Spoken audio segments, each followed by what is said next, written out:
Welcome back, you beautiful, beautiful f***ing nerds.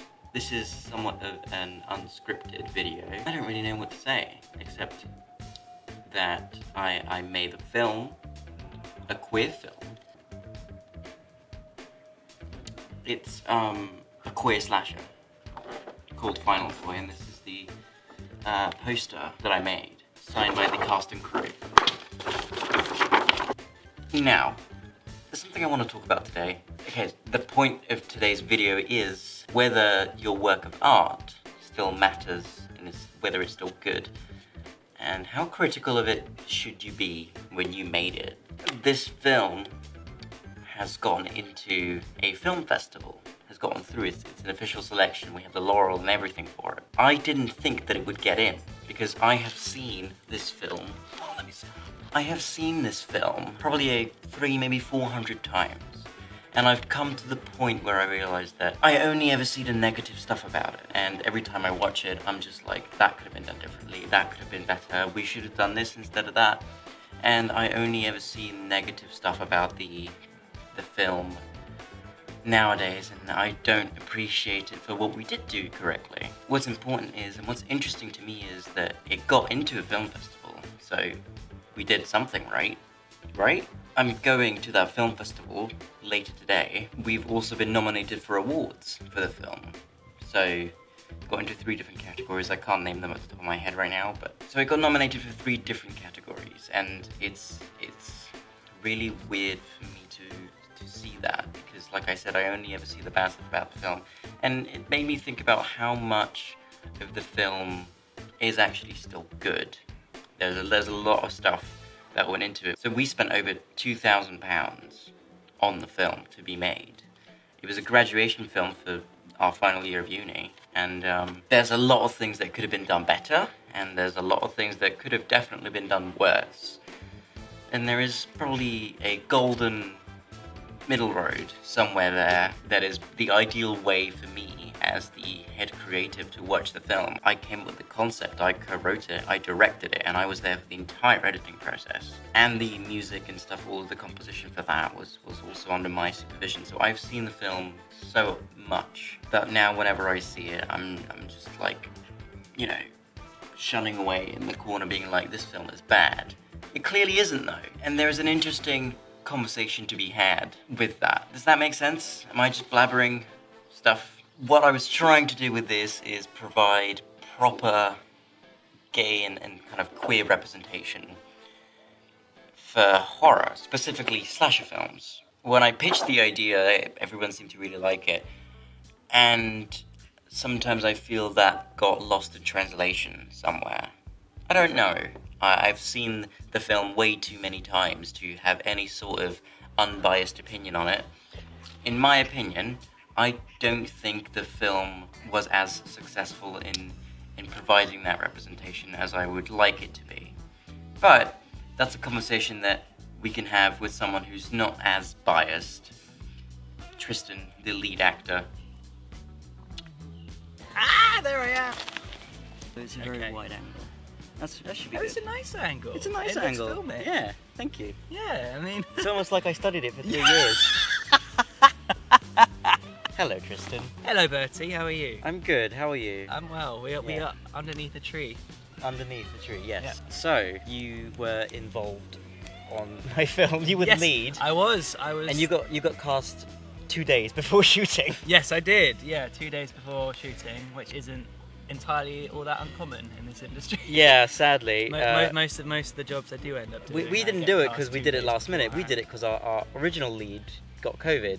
Yes. 3 days before. Yes. So he told us that he got COVID on Tuesday, and we cast you on Wednesday, and we start shooting on Friday. Yeah. So I had 2 days with the script. Yeah, 2 days with the script, Yeah. and you did a great job. When you first heard about it, like it's an LGBT horror, like, and then I explained to you, like, because I didn't meet you until we were on set.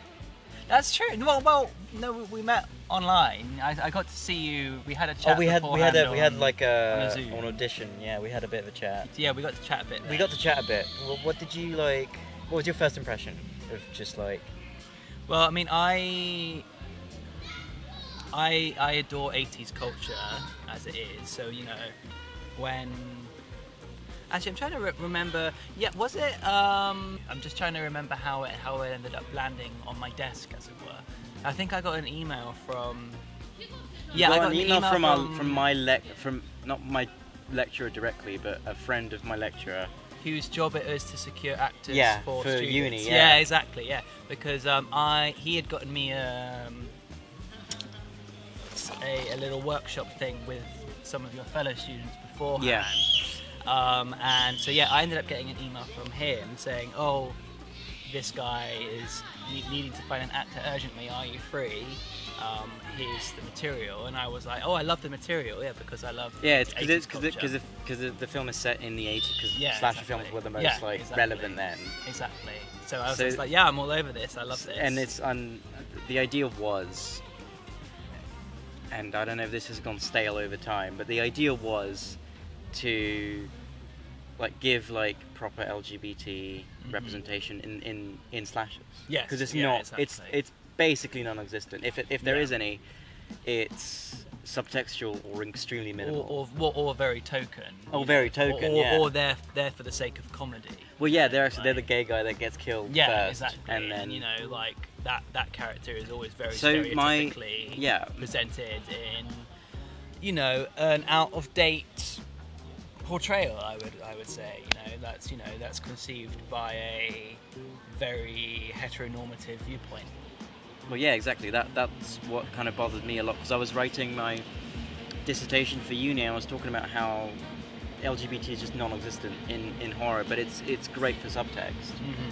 So the idea was to put subtext into the film, but also make it so overtly gay at the same time, but also there is subtext between you and between your character and the killer over romance. Mm-hmm. And I genuinely can't tell anymore if that can be seen on film. Well, yeah, I mean, I don't even necessarily think it needs to. I think it's something that can be picked up if you choose to. If if as someone watching the film, if you sense it, then you're probably right. But at the same time, if it doesn't occur to you, then that's also fine. It's one of those sort of things that is there, but doesn't necessarily. I suppose if you don't clock it, then don't feel like you missed something, I guess. Yeah, okay. But if you do clock a lot of it is. You're right. I mean, a lot of it is subtext. I think the only overt LGBT and queer thing in the film is that the main character is gay, and that's mentioned and that's made very clear. Yeah, and then exactly, he's openly gay, but then he's got a lot of anxiety about it. My viewers have definitely not seen the film because it's not online yet. There is a lot of stuff that we had to go back and redo and reshoot and stuff like that. And the problem was that we couldn't go back because the house that we shot it in has been completely refurbished. I thought you were going to say it's not there anymore. Well, no, I mean, in a sense. So that's one of the big reasons why I don't view the film for its benefits anymore. And I don't know, because you've seen it a couple times. I've seen it once. I think I've only seen it once. Oh, you've only seen it once? Yeah, I think so. Did you like it? Yeah, of course I did. This is what happens when you see the film 400 times. Yeah, that you lose your sense of exactly what's good and what's not. It's something good. Yeah. I was talking to Tristan about this before, where it's something not many people mention. Is just how when you create something like a short film, and you watch it over and over again to kind of polish it and make it as good as it can be, it loses its novelty to an extent. Yeah, exactly. Because you only ever start to see the stuff that you can't change because you've seen it so many times. Exactly. And to me, it now being shown at a film festival is wild. I was like, how? Yeah, I mean, it's a huge achievement. We submitted it. It's difficult getting your film into festivals because, I mean, there's so many people so many films, so it's difficult. So it's a huge achievement. I think it's fairly unique for what it is. You don't see many gay horrors, gay slashers. Yeah, exactly. Yeah. Not that they don't exist, I'm just saying that you don't see many of them. I think that kind of makes the film stick out a little more when it comes to submissions. Yeah. When we were on set, I tried to like give you all the knowledge that I came up with about the queer subtext. Yeah. And you gave me a lot of stuff to work with as well, because you put a lot of your own experiences being bisexual into the character. That worked to the benefit of the film, I think. Not just because I wasn't concerned about the actor being LGBT. Yeah, sure. But if they were, that can made only it 10 times benefit better. the Yeah, role, exactly. I mean, because it's like acting is lived experience. So I'm not one to say that only queer actors can play queer characters, but I do think it does benefit a role if they are, because it's sort of like, it's everything you're saying. It's all that anxiety, it's all that stuff that you don't necessarily see going on in here for a queer person, in a sort of, considering it was the 80s as well, at the time, that would have been the film is set on a very specific date, which is May 13th, which is a Friday the 13th. And 1988, which is post-Thatcher. Post-Thatcher, yeah, exactly. Stuff. So, it would have been a very... difficult time.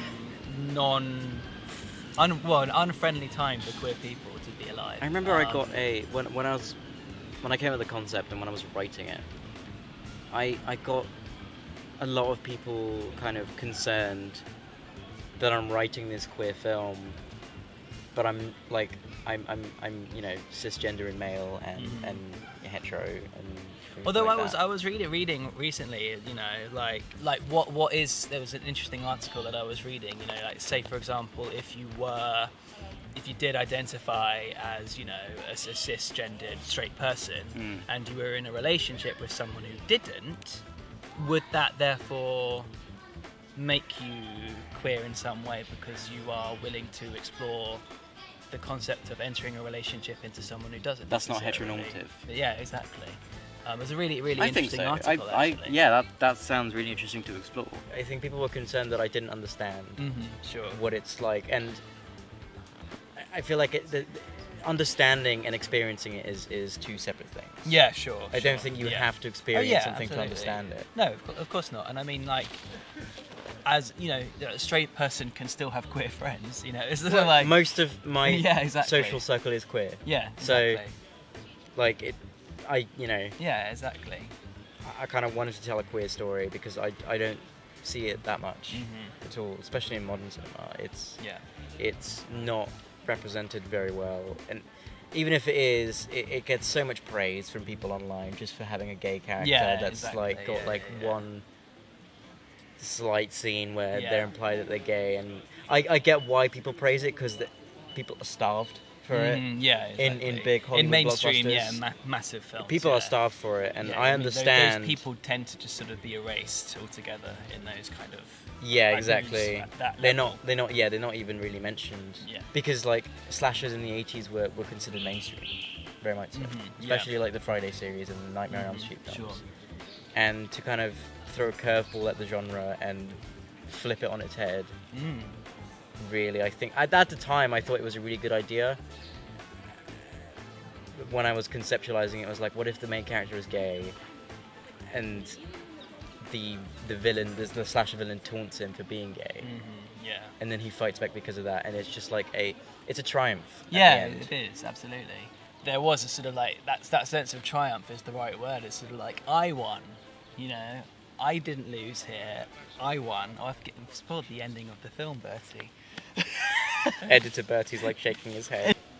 I don't know, because like I said, I'm like numb to the film now. So I don't know how well the actual queer elements of the film come through. Yeah. I think we did a good job. Well, this is a new version of the film I'm about to see, is it not? Yeah, it is, because it's got better music, additional features. Well, it's just got music that's been composed by a person. Cool. Opposed to a robot. Composed by a real person specifically for this film. Yeah. Fund more films. Whoever's watching, give us People your money. watch this stuff. I was surprised. Like, more people are interested in this stuff than I thought they would be. I imagine there's a very niche market. Hello, Yeah. niche market. Niche market. Hello. Hello. Yeah. YouTuber who talks about queer topics. Yeah, Although, that's to just- be honest, there's a lot of them. There's a lot of already. them, yeah. Well, mine's more niche because I talk about films a lot. Yes. So I queer I film narrow. YouTuber. Yeah, I narrow even more. I'm not. I have to say, I'm not aware of any queer film YouTubers. Yeah, exactly. So I'm. Well, you are now. You are. I am now. Exactly. Thank you for doing this chat with My me. pleasure. And thank you for being in the film. And My I hope you pleasure. enjoy the new version of it. Yeah. Later I'm looking today. forward to seeing it. Yeah. I think there is definitely an important lesson to be learnt there. That just because you think that your work of art sucks doesn't mean that it does. Especially when you're so numb to it after, being exposed to it for so long. And I think it's definitely important to be critical of your own work, but at the end of the day, it's the best thing that you probably should do is show it to everyone else to see what they think of it. Someone who's completely not biased. I know we had a chat with Tristan about, the entire process of the film, but obviously we both worked on it, so we're biased. The moment that I knew that maybe this film doesn't suck is when it was showed at the festival and people seemed to like it. So that's good. Thank you so much for watching this video. It's very different than what I usually do, but next week hopefully we'll get back to normal. Please like, comment, share and subscribe. I would very much appreciate if you did that. I'm in the process of moving house, so hopefully next week's video won't be delayed, but if it is, I will let you know. So, bye for now.